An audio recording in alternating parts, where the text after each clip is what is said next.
Alright, so I'm going to take you through really the onboarding process to the Amazon Go app. Knowing this is an incredibly well covered topic, especially today as we move into the actual public opening, figured I would try to bring a little bit of value by showing something that we might not all do. So I'm just going to simply go into my app store here. This is just something that's available on iOS, it's available on Android, I think it's available on a couple other operating systems. And I'll go ahead and type in Amazon Go. As we all know, there's a million different Amazon apps that we might be able to dive into and download. It's interesting, the Amazon Prime Now grocery app is the first one that kind of pops up, followed by Prime Video. I'm having to scroll a long ways to actually find the actual Amazon Go. There's Amazon Seller, Amazon Chime. These are all great apps if you haven't had an opportunity to try it. I'm not having a ton. Amazon Key, Amazon QuickSite, IoT button, even Uber Eats, and you're starting to see some competitors come up here as we dive in.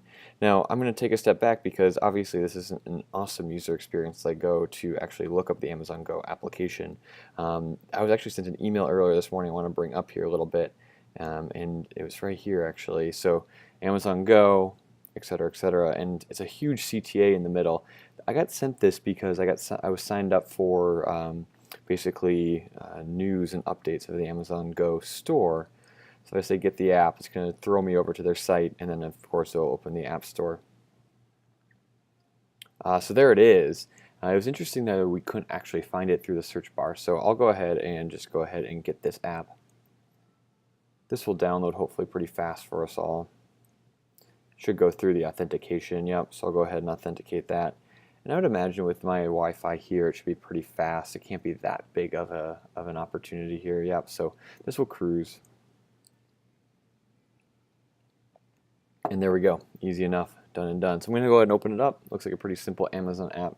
The just walkout shopping is front and center, so let's go ahead and dive in. A quick introduction.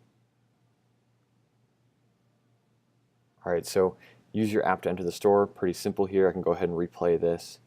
You can actually use the application to also scan others in, which is really interesting. I'm going to go ahead and turn off notifications here really quick so that we don't get bothered as we do this. So use that. This is a really good point to bring up, is that we know we need to use the app to actually let people or let yourself in the store, but what if you have someone with you who might not want to be shopping, which is interesting. Anything you take off the shelf will automatically be added. This is through the array of sensors that are set throughout the store. So you're not actually having to take any inventory or manually add anything or scan anything. This is all automated, and that's something that no other really retail partner has been able to do yet. Basically, if you take something then you're not part of the app, you can go ahead and also allow your friends and family to grab something as well. Since the go in your virtual cart, please don't take things for other shoppers, right? So if you'd see this, you start to see some issues with the user experience, right? So if I am going side by side with someone, or you're going with a partner, or whatever you might be, you can't actually split things up because it's associating you as a shopper with everything that you take, which is really interesting to think about. These are some things that we don't think about as we're in a normal grocery store, simply because we don't need to. It's something that, because it's not automated, we're going through this manual process. Really, it's not something that we even have to address.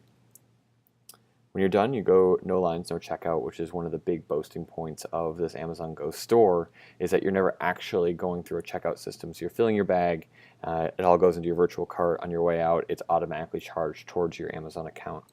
And then you'll get a receipt as soon as that's all processed, which I would imagine would take a few minutes, right? And there we go. Seriously, just let's go. All right, so let's shop. Let's see what it brings me to. I would imagine I'm not going to be able to get very far within this, right? So I'll go ahead and log in. I hope one of these passwords is accurate, so then I don't have to dive in. So we'll go ahead and sign in. Two-step verification, sure.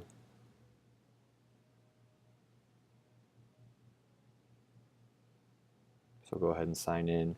And once again, we're using our actual Amazon account here. So you see all of my credit cards.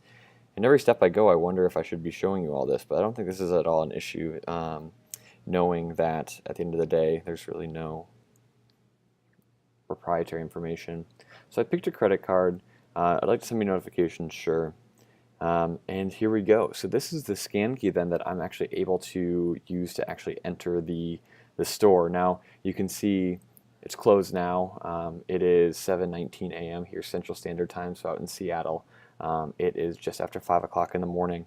It's interesting here at the bottom. So I have the key, I have Discover, so it looks like I can go through and look at some other things that they might have to offer within the store, so I might be able to do some pre-planning. They'll look at my receipts. Obviously, I have no receipts to view. A little bit more about the store, which is really the standard process and things that we've seen publicized throughout. And then we can go in and we can get some help, sign out, look at the store tutorial. And then in settings, it looks like I can dive in and do some different security things. So I can authorize Touch ID to be able to submit payments or use a 4-digit PIN, depending on what I choose there. So this is a really interesting overview of the new Amazon Go app.